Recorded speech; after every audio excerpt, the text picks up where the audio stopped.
నంది, నన్ను ఇక్కడికి ఎందుకు తీసుకొచ్చా? ఏదైనా అడగాలనుందా? అవును మహాదేవ, నాకు ఒక చిన్న సందేహం ఉంది. మీరు కాల భైరవుడిగా అవతరించినప్పుడు అది కూడా మీరే కదా ప్రభు. అయితే ఆ రూపానికి శునకాన్ని వాహనంగా ఎందుకు ఎంచుకున్నారు? మీ వాహనం నేను కదా, అప్పుడు ఆ రూపానికి కూడా నేనే ఉండాలి కదా.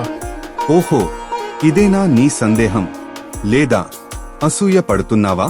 అసూయ అస్సలు కాదు ప్రభు, కాని ఒక సందేహం వచ్చింది.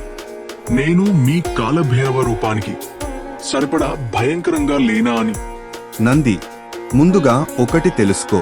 కాలభైరవుడు భయంకరుడు కాదు, రక్షకుడు. భయాన్ని పుట్టించడానికి కాదు, భయాన్ని తొలగించడానికి ఆ రూపం అవతరించింది. అయితే ప్రభు, శునకాన్ని ఎందుకు? శునకం అంటే కేవలం ఒక జంతువు కాదు నంది. అది జాగ్రత్తకు, విశ్వాసానికి, కాలాన్ని గమనించే శక్తికి ప్రతీక. అందుకే నంది, శునకం అన్ని భైరవ రూపాలకు వాహనం. అన్ని భైరవ రూపాల అంటే భైరవుడు ఒక్కరే కాదా ప్రభు?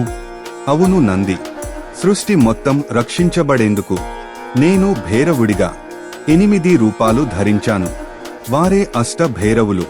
తూర్పు దిక్కులో అసితాంగ భైరవుడు, అగ్నికోణంలో క్రూరు భైరవుడు, దక్షిణ దిక్కులో చండ భైరవుడు, నైరుతిలో క్రోధ భైరవుడు, పడమరలో గున్మత్త భైరవుడు, వాయవ్య దిక్కులో కపాల భైరవుడు, ఉత్తరంలో అభీషణ భైరవుడు, ఈశాన్యంలో సంహార భైరవుడు. 8 దిక్కులు, 8 భైరవులు. అధర్మం ఏ దిశ నుంచి తప్పించుకోలేకుండా. అయితే మీ అన్ని రూపాలకు శునకమే వాహనం, నన్ను ఒక్క రూపానికే వాహనం చేశారు. నంది, భైరవ రూపాలన్నీ వేర్వేరు కార్యసాధనల కోసం అవతరించినవే.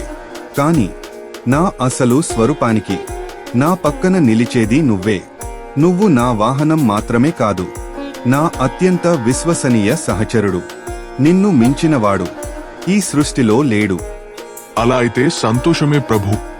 ఇప్పుడు నాకు ప్రశాంతంగా ఉంది. ధన్యవాదాలు.